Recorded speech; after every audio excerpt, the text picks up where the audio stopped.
Time we've talked a lot about obviously acids and bases, which is the topic of this chapter. So we talked really about pH and pOH, and we talked about the pH scale, which once again runs from 0 to 7 to 14.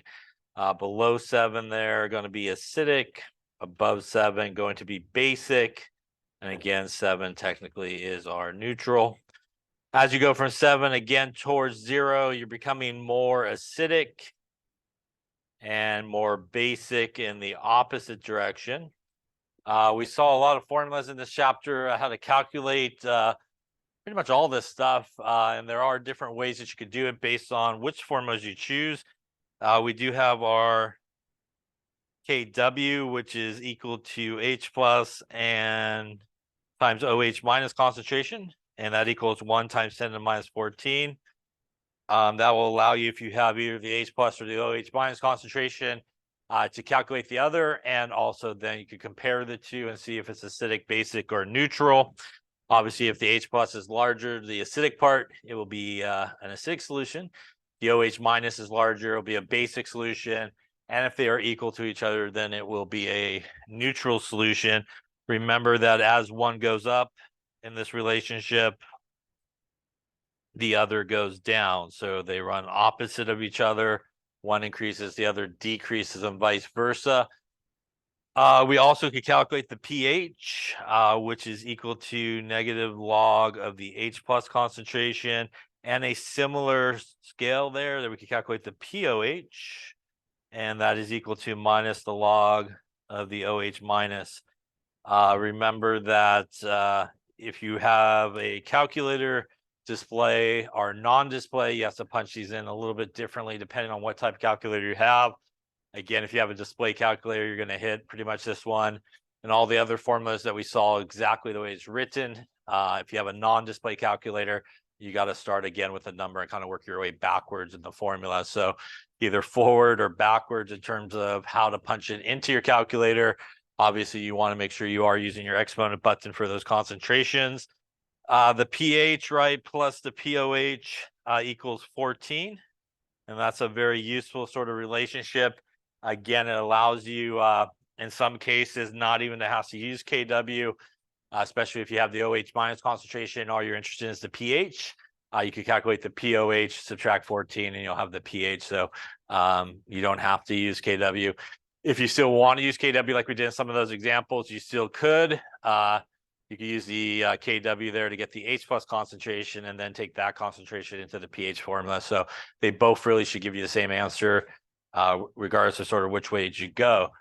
We also talked about that if you do have the pH, once again, from the name, you can get the H plus concentration by taking the inverse log of the negative pH. On most people's calculators, like we talked about, once you kind of do that inverse log, it usually will display like a 10 and a caret on your display. It usually is on a lot of people's calculators. The top left corner there, the shift or the second button, and the log button is typically what you need to hit. Once again, on this one, you would have to work backwards. Thank you.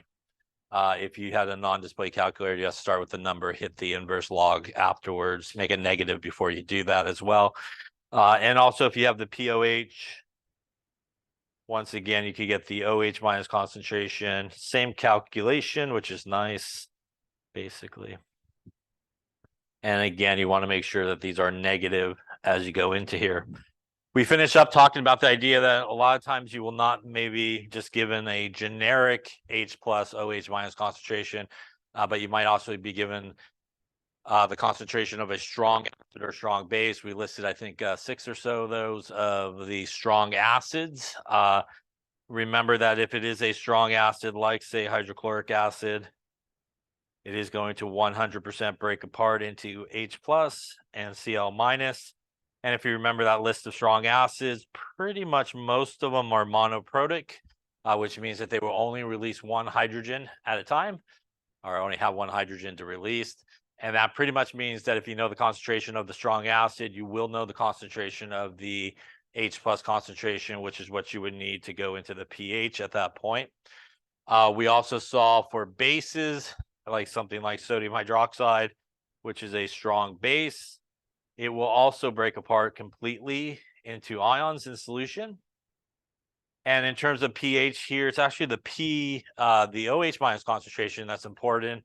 That OH minus concentration would allow you to get to the pOH, and then you could obviously use this relationship here to get to the pH. Out of the two, as we talked about, probably the base might be the only one that you have to worry too much about in terms of making sure that you get the correct concentration. I think we did calcium hydroxide at the end there last time. And again, when that one broke apart, you got 2 hydroxides per every 1 unit, which means the concentration of hydroxide is twice what the concentration of the calcium hydroxide is. So those you do have to adjust.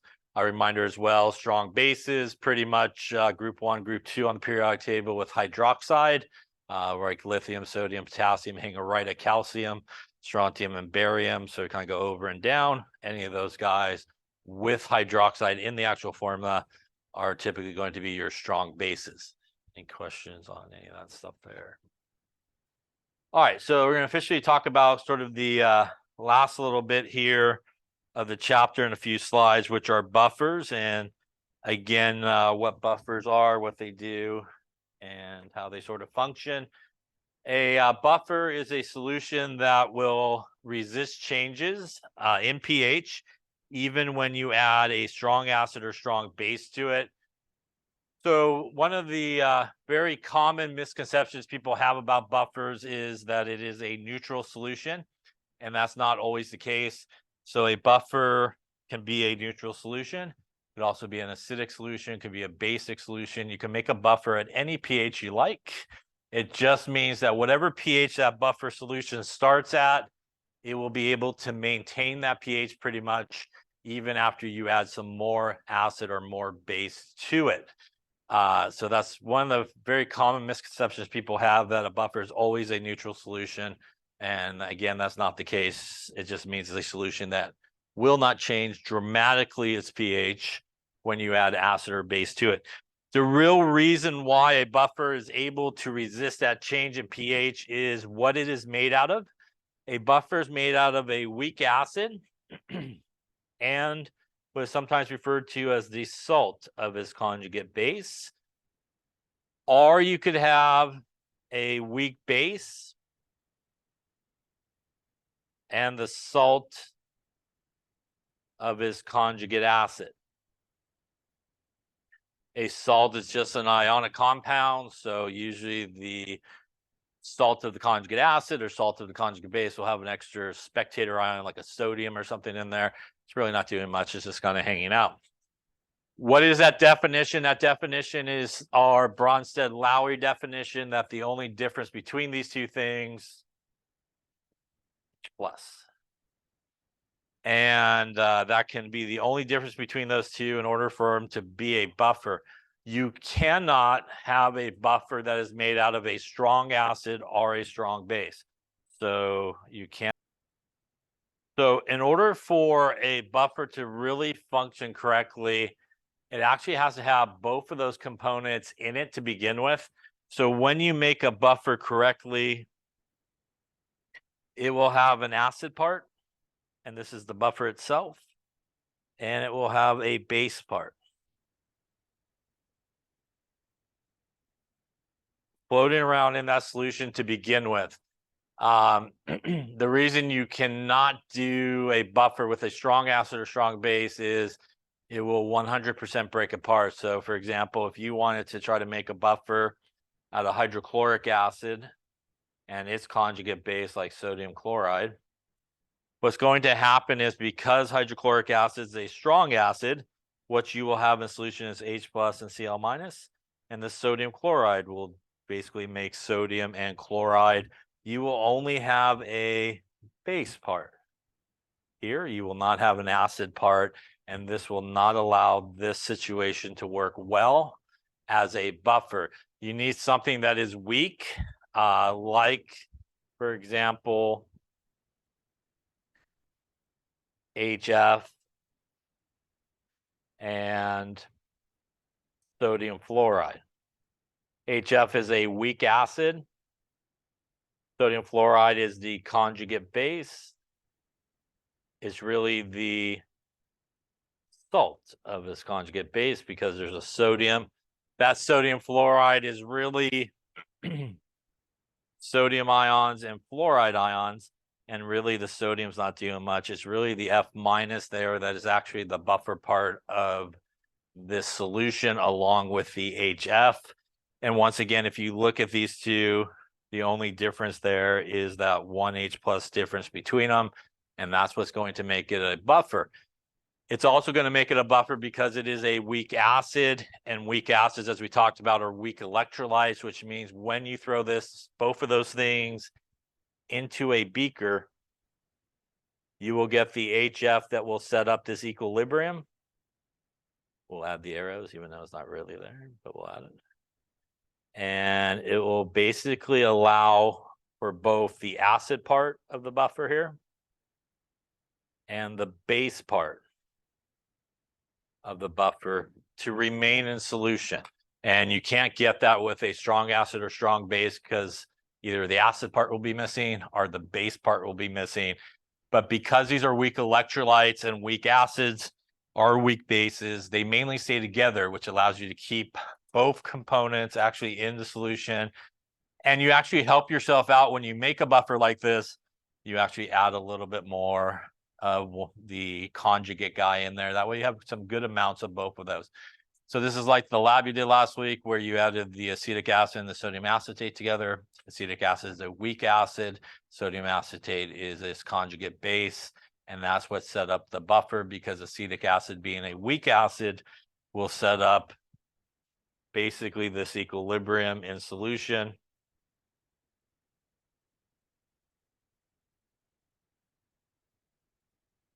And it is the acetic acid and the acetate that was your buffer components basically in that solution, basically floating around. So here with our HF and F minus example, we have both of those in there, and that's really critical for how a buffer is able to really maintain its pH and not have a giant jump in pH. So let's take a look at how these guys really sort of react. So for example, let's look at what would happen if we added stuff to water, and water is a non-buffer. So if we added hydrochloric acid to water, basically if we had our little beaker here of water, and we take our hydrochloric acid and we toss it in there. Basically, hydrochloric acid, as we've been talking about, is a strong electrolyte, which means once it goes for a swim, it will 100% break apart again into H plus and Cl minus. So when this goes into here, you have just generated a bunch of H pluses, a bunch of Cl minuses that are floating around. And it is really that production of H plus that's in that solution that has just jumped up a lot. So you basically just produced a lot of H plus very quickly. And because the concentration of H plus increases, what we actually will see in the pH is it will decrease a lot, because as the H plus concentration goes up, the pH will go down and become more acidic as you have a lot of free H plus floating around in that solution. So for example, if we had some neutral water at 7 and you did this, maybe your pH goes from a pH of 7 down to like a pH of 2, a really big jump in pH downward because of the production of all that free H plus that was not in there before you added the HCl. Kind of similar to one of the beakers you had where maybe it was water. I don't remember what you put in that other beaker, but you did like 1 drop maybe of the HCl and then like jumped one whole pH unit by just putting one little drop in there, and it changed a lot with just 1 drop. And that's because it's not a buffer. It has no way to control all that incoming H plus concentration, and you're going to get that big jump in it. Any questions on that there? Yeah.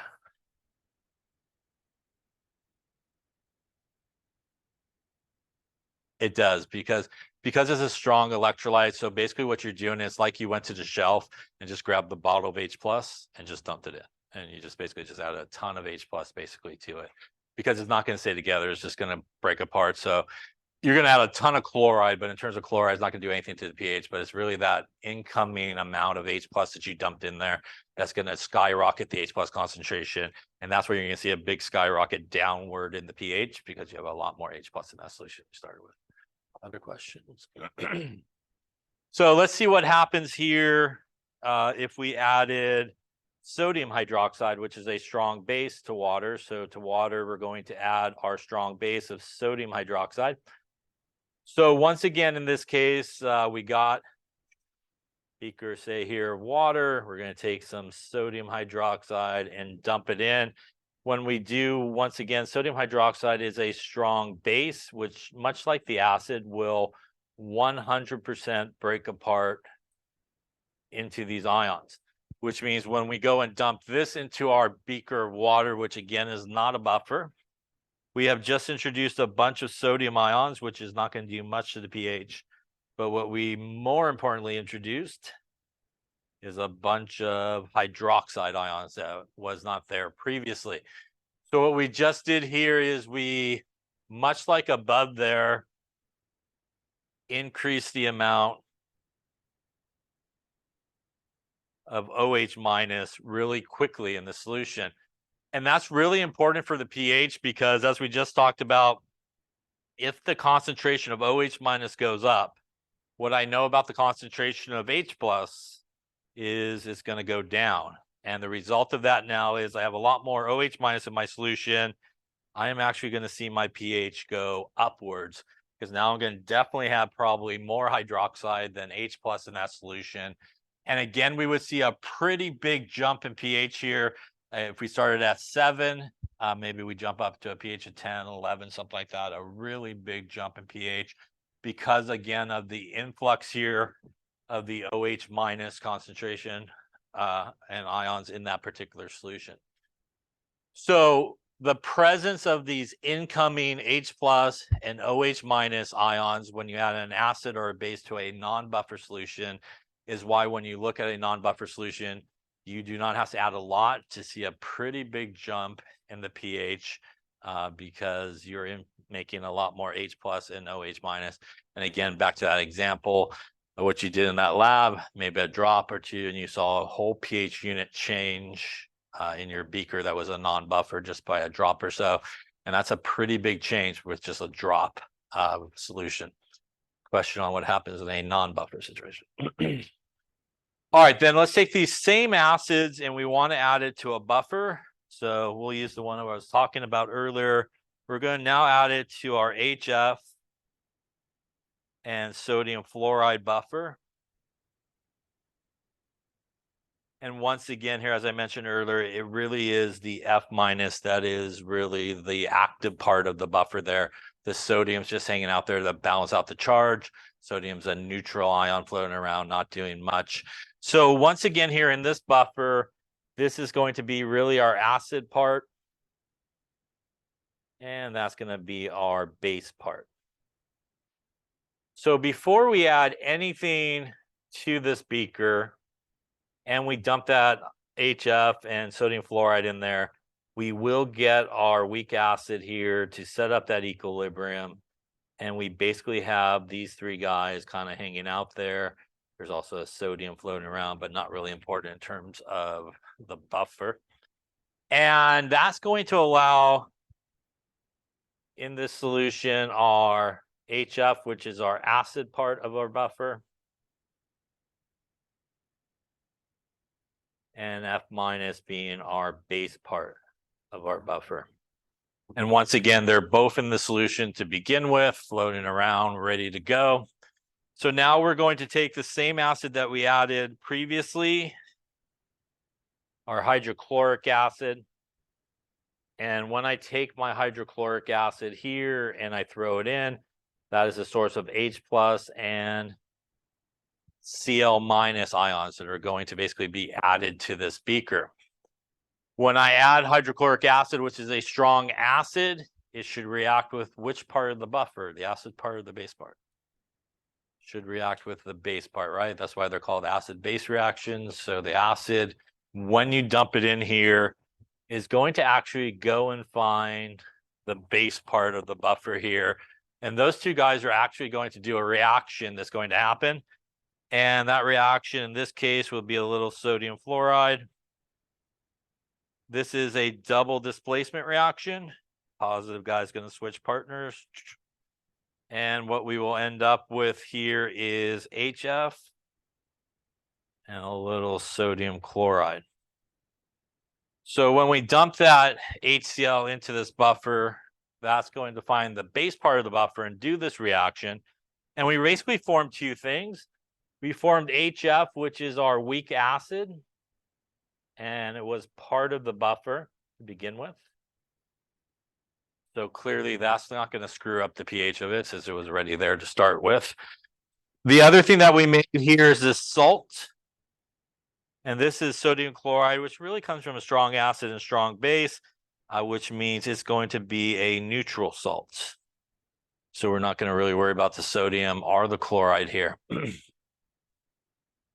The reason why this guy is able to resist the change in pH is actually what we do not see here. So it's actually what we don't see here.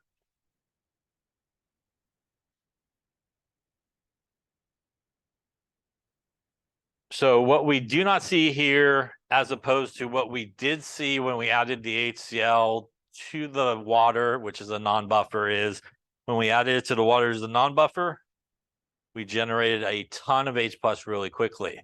When we add that same acid to the buffer, there is no H plus is formed. So there is absolutely no free H plus that is formed. And that's really important because if there's no free H plus form, the concentration of H plus that we started with will be relatively constant, which is like this guy. And that means that the pH will also be relatively constant as well, because we did not introduce any more free H plus into that solution. The H plus that we did introduce gets tied up with the F minus and actually makes the other part of the buffer. So we'll actually produce the other part of the buffer in this case.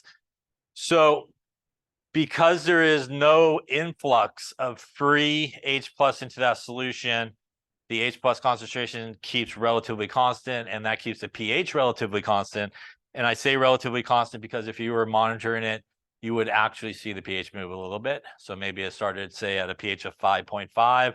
Maybe it goes down to like a pH of 5.4 or something like that. A very small decrease in it, but it would not go from like a pH of 5.4 to like a pH of 2 because it's not producing that much free H plus. Why does it go down a little bit? Because you are making some more HF, which eventually will break apart a little bit and produce a little bit more H plus into that solution, but it will not have a really big jump in the pH. Question on that there. So let's take a look then at what happens if we put our sodium hydroxide into this buffer. So again, we're going to take the same buffer that we were just looking at.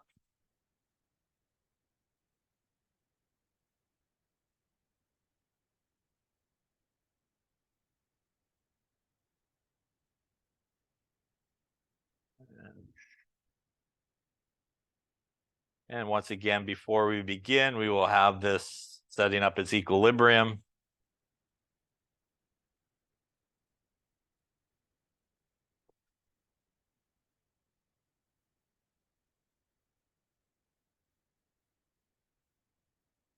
So now in this particular case, we're going to add into there some sodium hydroxide, which once again is a strong base.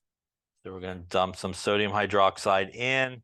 That's going to be a source of sodium ions and hydroxide ions that are going to go for a swim.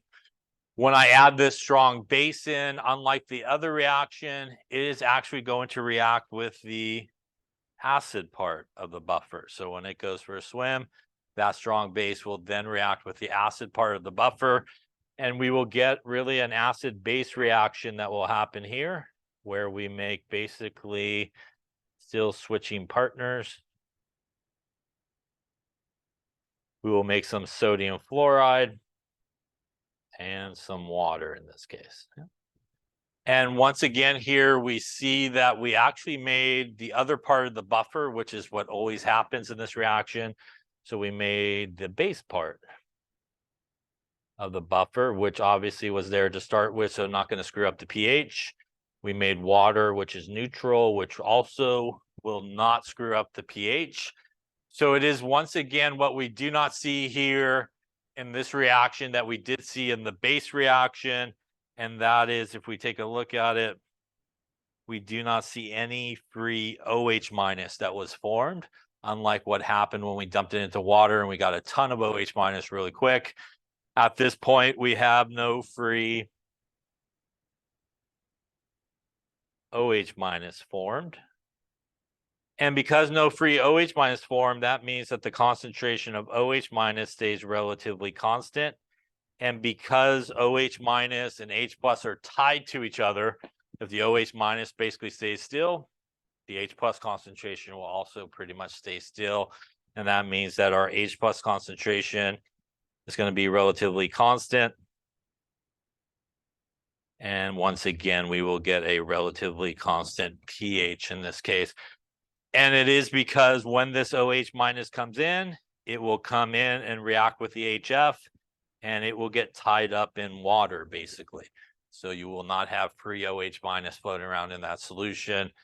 Once again, if you were to check the pH or follow the pH when you did this, you will see a slight increase in the pH. So again, maybe it goes from 5.5 to 5.6, but it will not go from like 5.5 to a pH of 10. You will not have this really big jump in pH because, again, the OH minus concentration is held in check, and that holds the H plus concentration in check. And actually, if you were to make a buffer in real life and use it or want to use it, there is no way that you can make a buffer perfectly to the pH you're shooting for. You could get super close to it, but you actually can use an acid or base to adjust the pH of the buffer and dial it into exactly the pH that you want. And as you saw with the buffer solution that you had in that experiment, about 100 or so drops to get it to jump a pH unit or something like that. It was a lot of drops if you were still counting at that point, I suppose. It took a lot of drops to get it to jump. So you can actually, again, use the acid or base to really adjust and dial in your buffer, because as you saw, you can, if it's a real buffer and working right, it will resist a lot of change. So you could actually go very almost pH 0.01 units at a time to dial it into what you're looking for. So ultimately, how a buffer works to resist changes in pH, because it has both an acid part and a base part, it is able to prevent the formation of free H plus or free OH minus in the solution. And by preventing the formation of more free H plus or OH minus in the solution, it keeps that H plus concentration relatively where it was at the beginning. And that's why the pH stays pretty close to where it started with. Again, there'll be some slight movements up and down. Question on that there. So typically when you make a buffer, a lot of times what you are trying to do, or a lot of times what you will do is you will make your buffer with your acid part and your base part. And you usually want to have a pretty good concentration of each of those in the solution to begin with. Sometimes you'll even start with almost equal amounts of both of them in there. And when you add acid to it, as we saw there, it will react with the base, but will produce the other part of the buffer. So exaggeratedly drawn here, the acid part of the buffer will go up. The base part of the buffer will go down.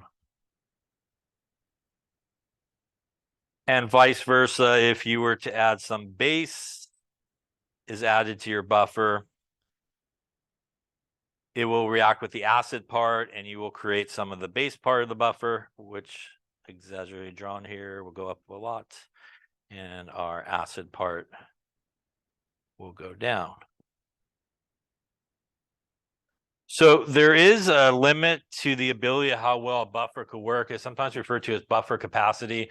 So if you were to make a real buffer and want to use it for something, the two things that you really want to think about is what is the molarity of your buffer itself, and what is the molarity and concentration of the acid or base that you may add to it. You can make a buffer that is a buffer, but a pretty crappy buffer for your situation is if you add too strong of an acid, it'll blow right through the buffer and it won't be able to resist that change, because the buffer itself, for example, the HF and F minus part of the buffer, there's only so many moles of those guys floating around in the solution, which means it can only handle so much influx of the acid or base. So it's really important when you make a buffer to make sure that you make it both at the right concentration for what acid and base you may be adding to it, so that it doesn't actually go through it. Now, let's just say that you continuously added, say, acid here to this buffer, or you didn't read the instructions, which would never happen, I'm sure. And instead of grabbing like the 1 molar HCl, you grab the 18 molar HCl. Pretty similar, just an extra digit. It's not that big of a deal, I suppose. Burns a little bit more, I suppose. So you do that and you add it to this buffer. If you continue to add acid to this buffer, every time you add acid to this buffer, you're going to use up some of the base part, right? And if you just keep adding, you will continue to use up the base part, and at some point, there will be no more base part to that buffer. And if you continue to add the HCl, for example, at that point, you are now just dumping in H plus and a lot of H plus really quickly. And you will at that point see the actual pH change a lot, because you just influxed a lot of H plus really, really quickly. So it is possible, if you make a buffer not right for your situation, you could blow right through it. An example of this is actually you did this yourself when you were doing titrations with the acetic acid before you got to the equivalence point. Before you got to the equivalence point in that acetic acid titration that you did, you made a buffer. And if you remember, perhaps your indicator was all colorless and your solution was colorless. You added 1 drop and it went like super pink maybe or so as you got close to the equivalence point. And that's because as you were getting close to the equivalence point, you had buffer happening, buffer getting used up, buffer gets completely used up. 1 more drop makes the pH jump really high to the equivalence point, and 1 more drop past the equivalence point.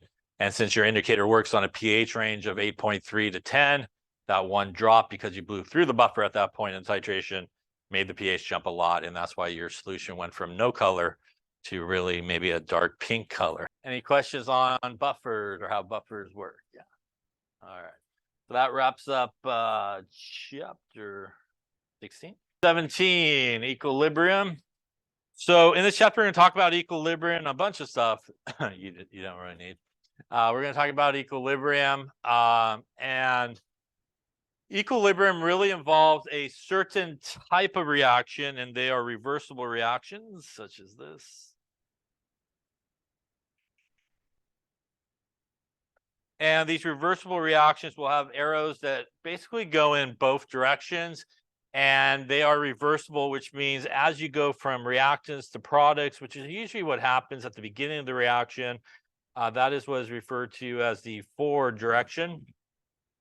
At some point, in a lot of cases, you may not have any products to start out with, but eventually you will produce some products, and you'll produce enough products that they will actually combine and decide to go back the other way.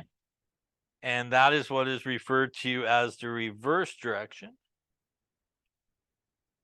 And eventually what will happen is this reaction will reach what is known as chemical equilibrium.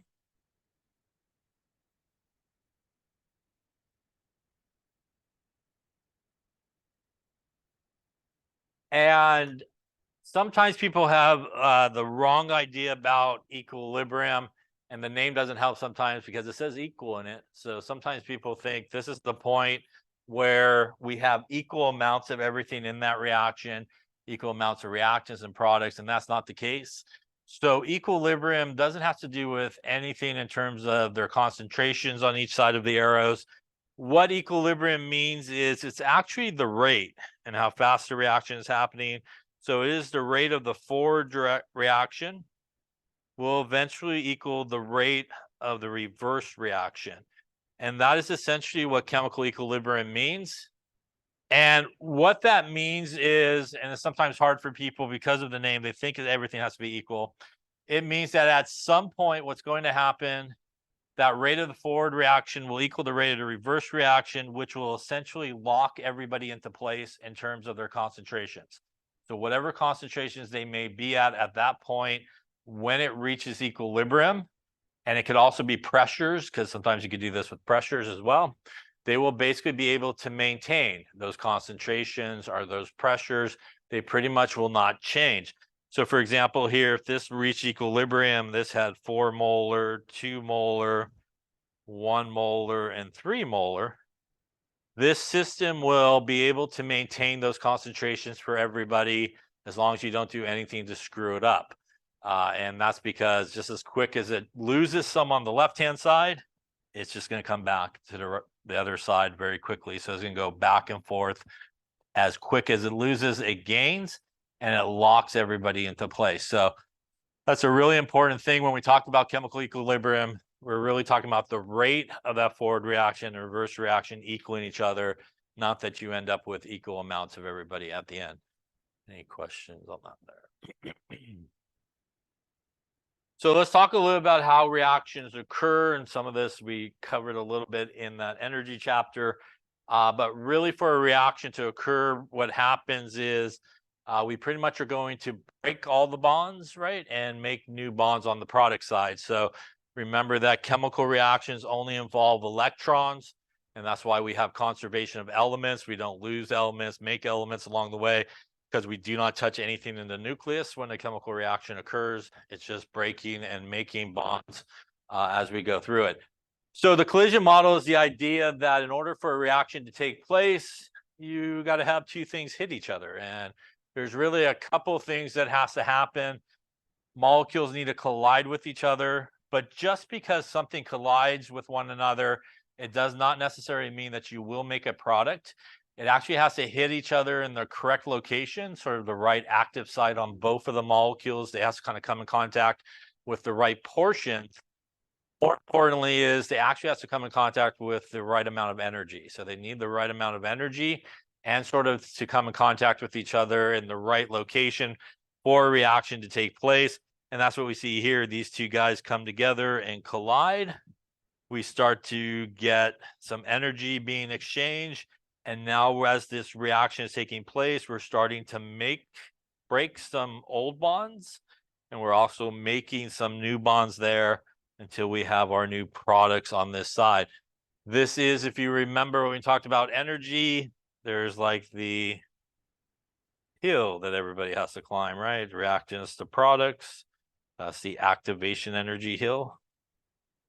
Right. So as we proceed up here, we're making bonds breaking and making new bonds, and then they come down. So that activation energy is that minimum amount of energy that's needed for a reaction to take place. It's really that barrier for the reactants to get to the other side. So what could help us, or what can actually affect the rate of an actual chemical reaction? Concentration and temperature are two things that definitely can affect how fast or slow a reaction takes place.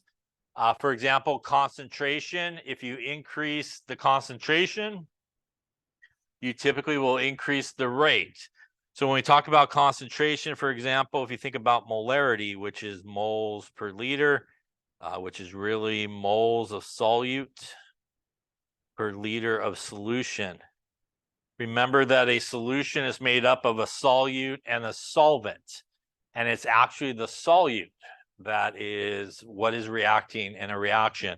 The solute, which is the stuff that's dissolved in a solution, it's the stuff that's floating around in it and ready to react. And if you have a high concentration, that means you have a lot of it floating around, which means there's a pretty good chance that everybody's going to come upon each other pretty quickly, and that reaction is going to take place. So if you have a pretty high concentration, like a bunch of people in a very small room, there's a good chance people are going to bump into each other, right? There's not a lot of room to movement. It's going to probably happen. As opposed to if you had a low concentration, you have a smaller amount of solute present, which means there's going to be less of the reacting molecules really floating around in the solution. It's going to take longer for them to find each other and to start to react. So again, if you had something where, you know, there's just a couple of things or so floating around, You got to really wait for them to come in contact with each other for that reaction to take place. And that usually would result in a much lower rate of that particular reaction. Temperature is a very important one in terms of how fast or slow a reaction takes place. If you increase the temperature, you're really doing a couple things to help out. You increase the temperature, you're going to increase the energy that's available. That means that these things are going to be moving a lot faster, and they're bound to come in contact with each other a lot quicker. In addition, because there's that extra energy, they probably, when they do come in contact with each other, will have enough energy to get up and over that activation energy hill to get to the other side. So you probably would have a much greater proportion of molecules that have sufficient amount of energy to really make the products.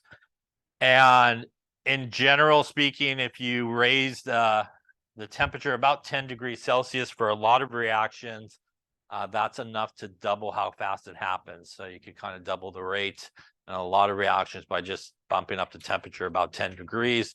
All that added energy does that. Opposite would be true as well if you were to lower the temperature. So instead of maybe taking your reaction beakers and put them in a hot water bath to increase the temperature, you take your beakers and throw them on some ice or something like that. When you remove the temperature or lower the temperature, you're basically removing energy, which means everybody's going to be moving around slower. It's going to take longer for everybody to come in contact with each other. And also when they do come in contact with each other, they now have less energy than they did, say, at room temperature or the higher temperature. So a lot of them may not have enough energy to actually allow the reaction to take place. So these are two really big factors as to how fast or slow a reaction takes place. And once again, not all collisions will result in products being formed. Any questions on that? So speaking of that energy, as we talked about, this is our minimum amount of energy, which is our activation energy. If you remember, we saw some of these energy diagrams in that energy chapter. We have a diagram that looks something like this: reactants to products, our activation energy. And remember that when our reactants are higher in energy than our products, that's going to be an exothermic reaction, right? Energy needs to be given off, right, to get down to our products. If we have this sort of energy diagram, our reactants to our products, that is our activation energy there. And our reactants are lower in energy than our products, which means energy has to be put in, which is an endothermic reaction. Remember that we talked about in the energy chapter, delta H is a value we use a lot to determine that type of stuff. If the delta H value or the enthalpy value is positive, it's an endothermic process. And if it's negative, it's an exothermic process. And remember that you calculate delta H by taking the difference of the energy of the products minus the reactants, right? That is our delta H there. Our delta H right about there. Remember that when we do get up here, this is what is sometimes transition state. And that is where we have some transition state complex, which is a molecule that has bonds that have been partially broken as it's coming up the hill and bonds that are being partially made. It is the highest point in the reaction in terms of energy, which is the most unstable because it's the highest in energy. And as we talked about, oftentimes will very quickly sort of drop down to the other side. And it's very hard to sort of isolate those transition state complexes. Any questions on that there? One way to also sort of speed up a reaction is you can add a catalyst to a reaction. And a catalyst, again, is something that is not a reactant and it's not a product, and it does not get used up in the reaction. So not a reactant, not a product, does not get used up. It is there really just to facilitate an alternative pathway for that reaction to take place. Which means that it can find an alternative way for it to happen. In some cases, catalysts are metals. So a lot of times you will find catalyst written like on top of the arrow, like platinum. They could also be like an acid catalyst or a base catalyst that gives a sort of the correct environment in terms of pH for that reaction to take place more efficiently. But for example, if you had some type of metal as a catalyst, it can sort of attract everybody to a central location, which means now everybody's in a very close proximity to each other. That's going to initiate the reaction occurring a lot faster than if they're just kind of floating around trying to find each other. Everybody in kind of that central location can help with the reaction happening a lot faster. Ultimately, when it finds that alternative pathway, what it's able to do is really lower the activation energy hill. So the hill gets smaller, which means now you have a greater proportion of molecules that have enough energy to get up and over the hill. And that usually results in a much faster reaction basically taking place versus, say, the uncatalyzed reaction. There is a lot of reactions which take place super slow. And sometimes you'll hear the word spontaneous, or this reaction is spontaneous. And you'll learn this when you take 1B. Spontaneity or a reaction being spontaneous doesn't necessarily mean that it happens fast. It just means that under those conditions, the reaction should occur.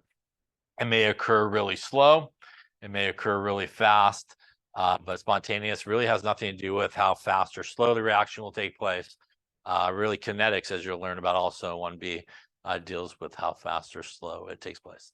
Any questions on that there? So then let's talk about equilibrium. So as we were talking about earlier, equilibrium is basically when we have this reversible reaction where the forward reaction will equal the reverse reaction. And very common where we actually do see equilibrium occur a lot is when we have changes of phase. When we go from solid to liquid, liquid to gas, all those guys. If you remember, for example, if we go from solid to liquid or liquid back to solid, for example, that happens at the normal freezing or melting point of a substance. And for water, that's 0 degrees. So we looked at like a heating curve and a cooling curve, for example, where like that is ice, that is liquid water. And we'll say right about there is 0 degrees Celsius. So right there at exactly 0 degrees Celsius, for example, for water, you really have both phases in equilibrium with each other. So you have some ice, you have some liquid water. It's not until you get a little bit above or a little bit below those temperature of 0 that you fully sort of transition. But right at that, it's in equilibrium. And you have both phases occurring at the same time. Same thing here as you go from liquid to, say, gas or steam at 100 degrees Celsius there for water. You have both phases in equilibrium with each other. And for water, that happens at 100 degrees Celsius, the normal boiling point of a substance. And exactly at that point, you have both phases happening. You have some steam, you have some liquid water. This also happens, as we talked a little bit about when we talked about, I think, vapor pressure as well. You put a substance or a solution into a closed flask. What's going to happen at the beginning, and it happens at the surface of any liquid, is you will have some high energy guys being able to pop out of the liquid phase into the gas phase. But in this case, it has nowhere to go since the lid is closed, which means eventually you will get some condensation basically happening. Those guys will drop back out of the gas phase into the liquid phase. And eventually you will end up with an equilibrium between the two phases where the rate of evaporation will equal the rate of condensation.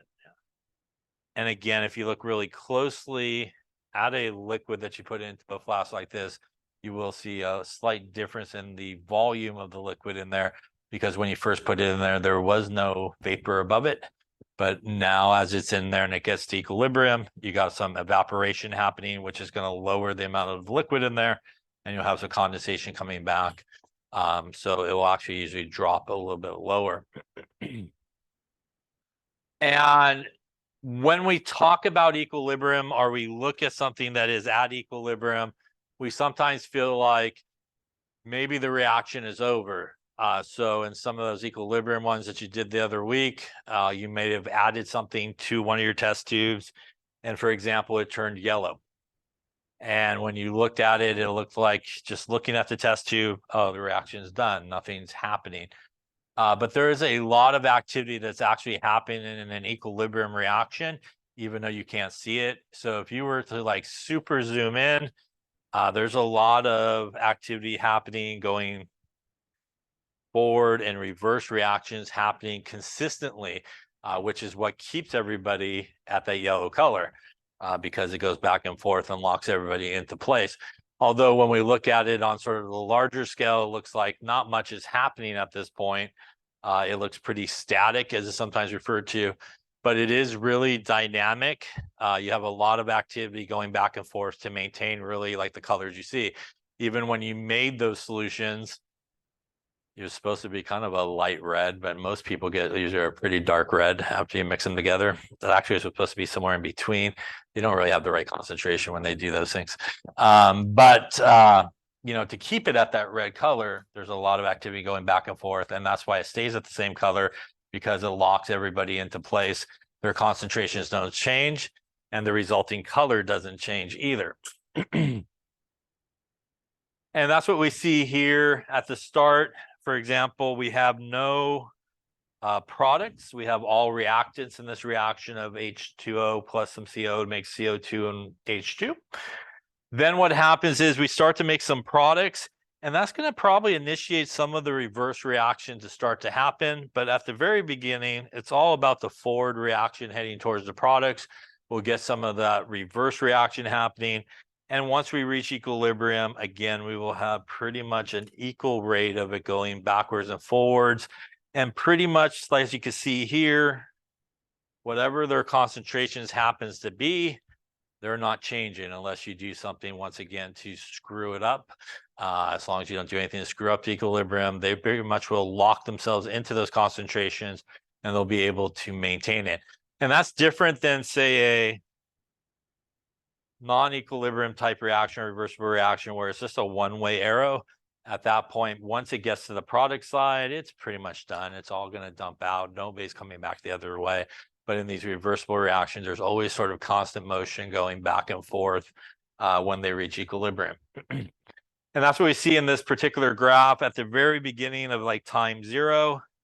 It is all reactants and pretty much no products over here. Now, again, at the very beginning of this reaction, what's going to happen is the amount of reactants will start to decrease. At the same time, we will start to increase the amount of products. And at some point, what we see is we will get enough products that they will actually start going in the opposite direction, which is why it sort of levels off a little bit here. It's not as steep of an increase. And this guy starts to level off. And eventually what will happen is everybody will plateau out in terms of where they are, in terms of their concentrations, are their pressures. And that is when chemical equilibrium has basically been reached, right there where everybody levels out. Now, on this particular graph, it kind of shows that they both level out at the exact same concentration, which is not always the case. You may have a graph that looks something like this. You increase some products, you decrease some reactants. And basically, at this point here where they both sort of level out, that is where chemical equilibrium has been reached for each of them. They both will maintain their concentrations.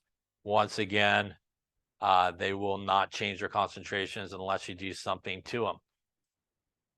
Questions on that there? All right, so let's talk a little bit about more about our equilibrium here. As I mentioned, the concentration levels are where those rates equal each other. Once again, doesn't mean necessarily that you have equal amounts of everybody. So for example, if we did have this reaction in a container, so if we had this guy in a container, we basically would have everybody in there, a little bit of everybody happening.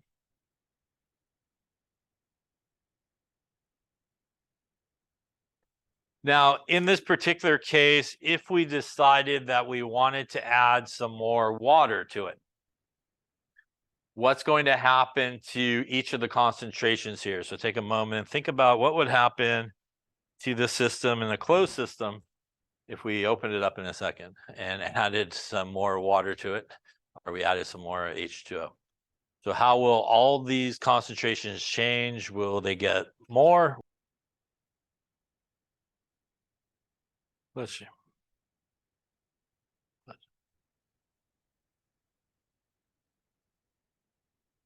Okay, so let's take a look. If we're going to add some more H2O to this, we're going to definitely put some of this in.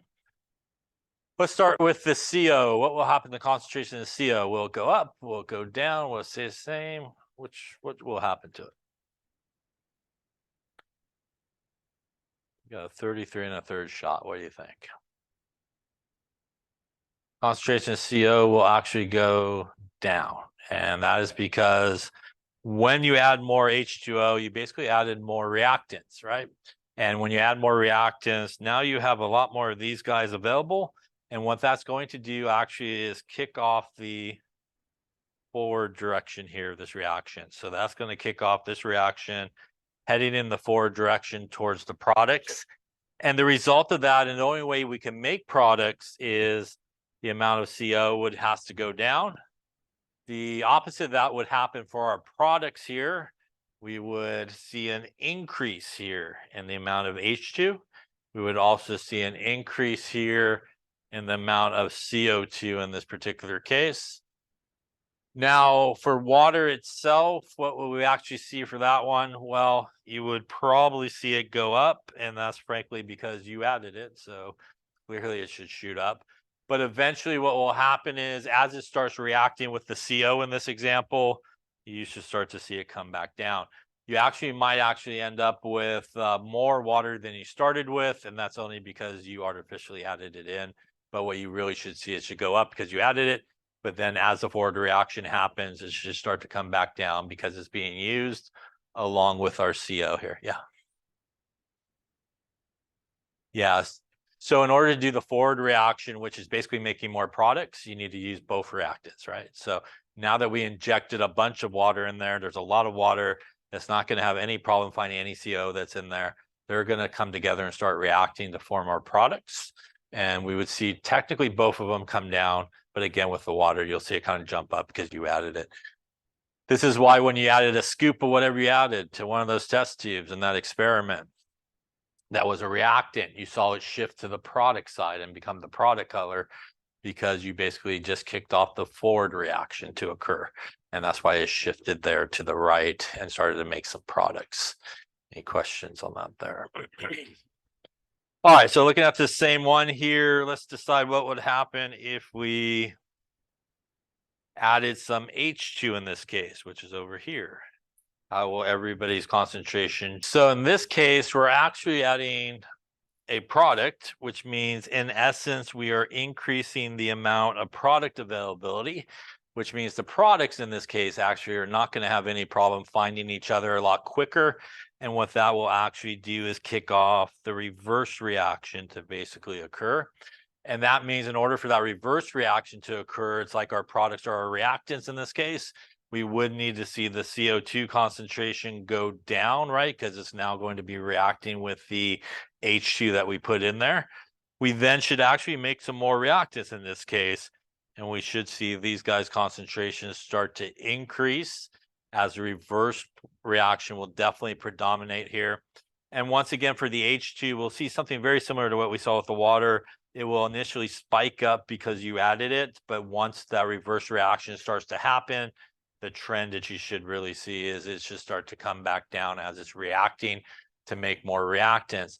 So this is the reason why when you added a scoop of a product to, for example, one of your equilibriums, it shifted to the left away from it. And that is because you basically kicked off the reverse reaction to take place because of the availability of your products. Any questions on that there? Okay, then let us talk about equilibrium a little bit more and an important letter in your life, especially if you're going to take Chem 1B. Chem 1B is brought to you by the letter K, which is the equilibrium constant. So capital K is the equilibrium constant. And it actually is not to be confused with lowercase k, which you'll also learn, I think, here in 1B, they did that section, which is the rate constant, which has to do with what we were talking about at the beginning of the chapter, the rate of reactions and kinetics. So capital K is the equilibrium constant.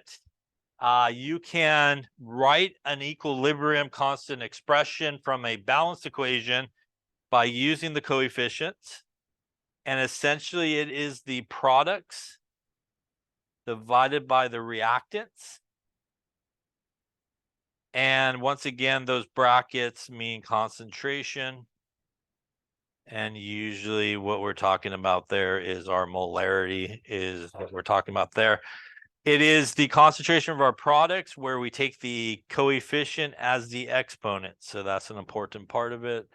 And again, our coefficients there on the bottom. It is our products over our reactants. This is what is sometimes referred to as the Kc value. C for concentration, very creative.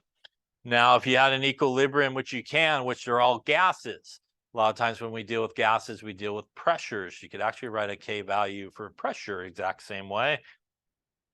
Kp is the partial pressure here of our products divided by the partial pressure of our reactants. And again, you would still do the coefficients as the exponents. There's Kc, Kp. We already seen an equilibrium constant value. That's our friend Kw. The 1 times 10 to the minus 14 is the equilibrium constant for water. So that is an equilibrium expression where we do the H plus times the OH minus. Typically speaking, inside here, we do not include anything that is a solid or a liquid. So anything that is a solid and liquid typically does not enter into the equilibrium expression. That pretty much leaves two things that are aqueous and things that are gases are the only two things that we put in there. So pretty much we include only gases and things that are aqueous. Our solutions go into there. Now, after, like I said before, you take Chem 1B, you will learn all about K's. There's Kc, Kp, there's Kw, Ka, Kb, Ksp, Kf. There's a lot of K's. You could just go all day with it. You'll learn all about those guys, but they're all really the same thing. They're all just the same ratio of products over reactants. And after talking about units and units, this is one of the few things in chemistry that actually does not have units. So it's really just a number. So this is, the K is really just a number, usually no units. But the number does tell us a couple of things or tells us what's happening. So for example here, if we have a large K value, that means that when we reach equilibrium, would we mainly expect reactants or products? How could I mathematically get a large value out of this fraction? What needs to be big? Products, yeah. Large number on top divided by small number gives you a large number, right? So if you have a large value of K, what it tells you is when you reach equilibrium, you will mainly have products present.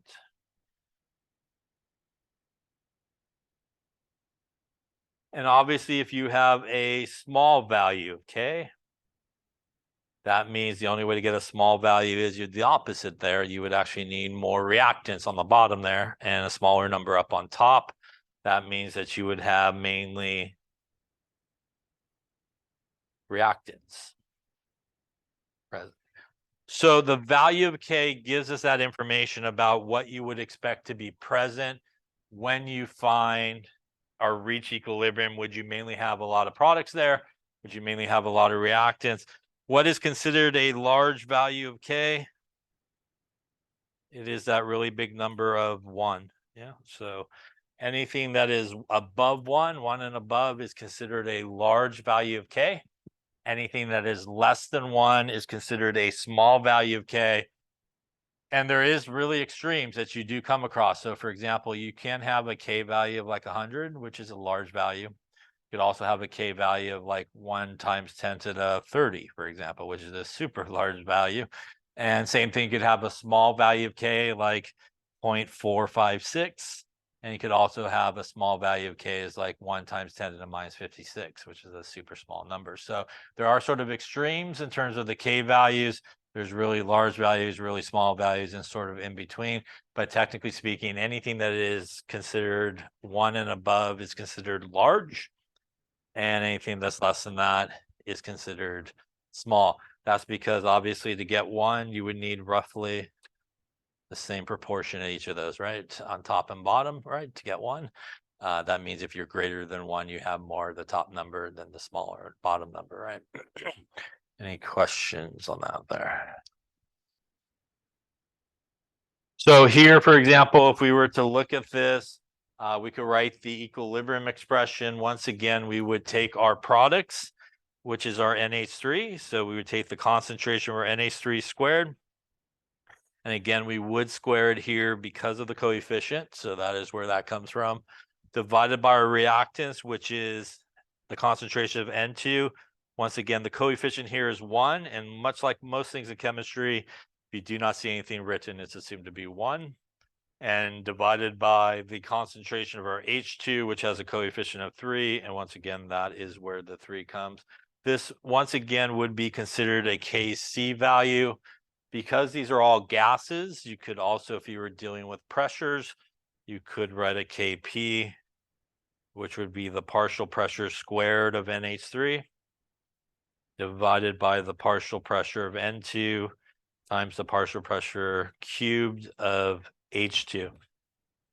If you wanted to solve for the value of either of these, you would have to have the equilibrium concentrations of everybody, and you would have to have the equilibrium pressures of everybody in this case. To do that, you cannot use initial concentrations or initial pressures. You would need equilibrium concentrations of each of those. In most cases, the Kc and the Kp value, for example, are not the same value. So they're usually not equal to each other numerically, but they both will tell you the same thing. So if you have a large Kc value, you should probably have a large Kp value, and vice versa. If you have a small Kc value, your Kp value will also be a small one, or considered small as well. So it's very common. Sometimes we'll do pressures. So usually in here, you need molarity for everybody. And if you happen to be dealing with pressures, it is usually atmospheres that need to go into there, regardless if they give it to you in some other unit of pressure. The standard unit of pressure when you're using equilibrium